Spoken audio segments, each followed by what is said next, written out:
What's up, everybody? Hope you're having a fantastic Friday. Welcome back to the Zachary Muir Show, and let's get this started. Now we're going to talk about torture again. Now this is an old clip, but it is still relevant. It happened back in 2009. So a radio morning host called Muir was a firm believer that waterboarding was not torture. So much so that he agreed to be waterboarded himself. In the clip, you can hear him say he didn't think it was that bad, and that it was only being a little water thrown into someone's face. Mancow, there's a lot of water here. All right. Now, here's the thing. How long is the average person, can they take this? About 14 seconds. 14 seconds? That's the average. 14 seconds done properly, yeah. And now, describe for our radio audience what's going to happen. We have this shirt or this towel here we're going to put over his face, but not his mouth. We're just going to put it slightly over his nose. That way he can get most of the full effect. So he's not going to be able to talk, really, but he'll make noises? Oh, he's probably going to moan like a little girl. All right. Here we go. We're going to get it nice and wet. He's dunking the cloth in a bucket of water now. Yeah. Okay. Get ready to put it over your face, okay? Okay. All right, it's going over Mancow's face. Shouldn't you cover my mouth, too? No, we want to see you scream. We want to see him scream. All right. All right, we're coming up here. All right, EMT Rossi standing by? Yes. All right. All right, good luck, my friend. Don't move your head, okay? One. You gonna hold my nose? Yeah, I'm holding your nose. I'm holding his nose as he speaks, okay? Move down a little. You're squeezing the top of my nose. There you go. Okay, there we go. Well, I have to get over here that way. All right. I can get a good grip. All right, here's the bucket of water in his hand. All right. The sergeant is over Mancow's head. We're going to do it on 5, okay? Okay. 1, 2, I lied. Ooh, water going. All right, that's it. That's it. All right. Oh, God. Mancow is soaked. Oh. Mancow is soaked. We all got a little water on him. How you doing, buddy? All right. Oh. You're soaked, man. How do you feel? You want the EMT? No. The EMT's here. No, it's okay. It is. Catch your breath. I'm fine. It is way worse than I thought it would be. And it is way worse than I thought it would be. And that's no joke. Would you consider that torture? Look, all that's been done to this country, and I heard about water being dropped on someone's face, and I never considered torture. Even when I was laying there, I thought this is going to be no big deal. I go swimming.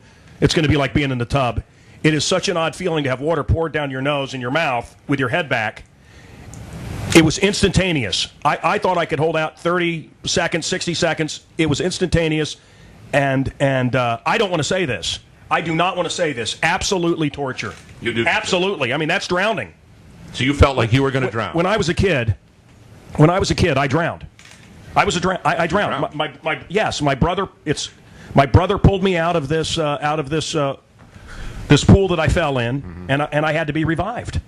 And I remember the feeling, and that it is the feeling of drowning. That was a flashback to your childhood there. Worse than that. I mean, it was.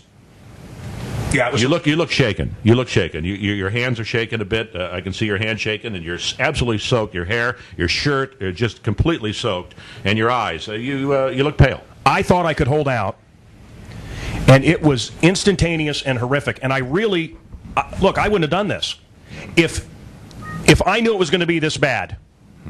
I would not have done it. Maureen, thank you. I want to thank the EMT. I want to thank everybody for coming here today. Let's get the EMT to check you out. In the clip, you can hear him say he didn't think it was that bad and that it was only being a little water thrown into someone's face. But now he gets it. It is torture to do that to someone. And even if you do think they deserve it, there's better ways to get information. So I ask you, after seeing that clip, are you still in favor of waterboarding being used? Or are you against it? Let me know what you think in the comments below. So next up, we're going to talk about Misha Barton. Now, most people will remember Misha from being in the OC. Barton was voluntarily taken to a hospital where she had a mental health evaluation after neighbors seen her on the fence screaming about the world coming to an end and her mother being a witch. She was wearing just a shirt and tie at the time and was also screaming about Ziggy Stardust. Police and firefighters were called to the scene after being alerted to a possible jumper or possible overdose. Misha had just celebrated her birthday 2 days ago. Now, this isn't the first time that Barton has had problems. Back in 2009, she was sexually injection for 2 weeks under a 5150. A California law that allows a psychiatrist to confine a person deemed to have a mental disorder that makes them a danger to themselves or to others. And it's also not the first time she's had problems with her mother. She even tried to sue her mother back in 2015, claiming that her mother was defrauding her and stealing her money. They both co-owned a $7 million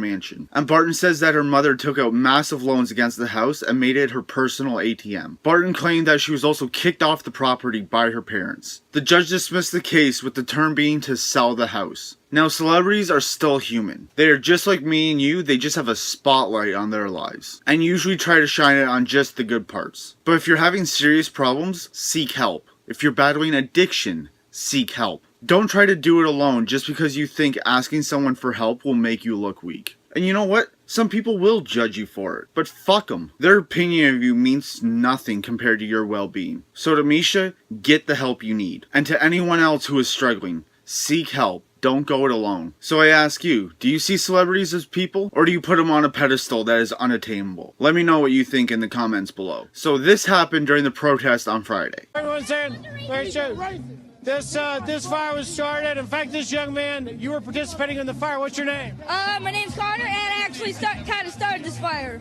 So why'd you start that fire, Carter? It's Connor. Sorry, why'd you start that fire?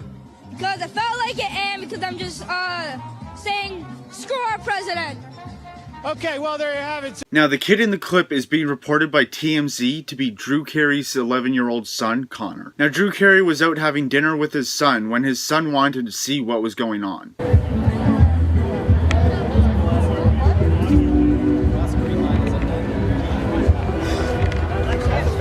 Mr. Carey, how are you? Man, how you doing? Are you here as a protester or just an observer? I was just down the street and I having dinner. My kid wanted to see it. Oh my God, it's a dangerous place for a kid to be. Nah, just nothing going on. Oh, there was, man. I know, but not anymore. Not anymore, thank God. Well, I told him to come find me if anything. Oh, really? Yeah. I'm here because I'm hosting a veterans ball tomorrow night. Oh, fantastic. Yeah. Well, hopefully that's less like it will be crazy than this.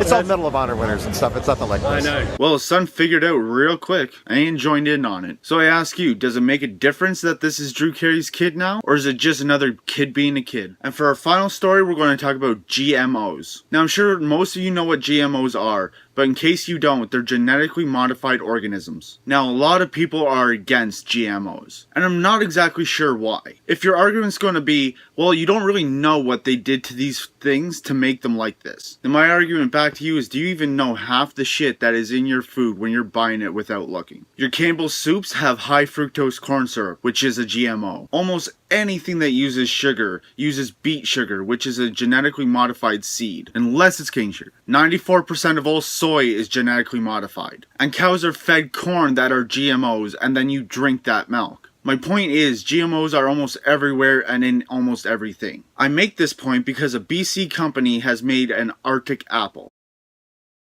The apple does not brown after being left out.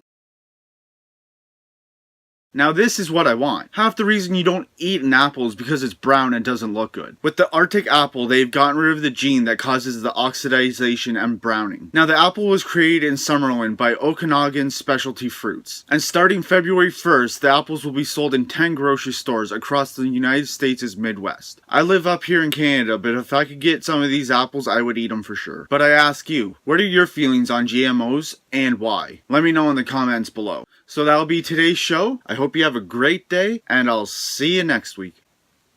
Please hang up and try again.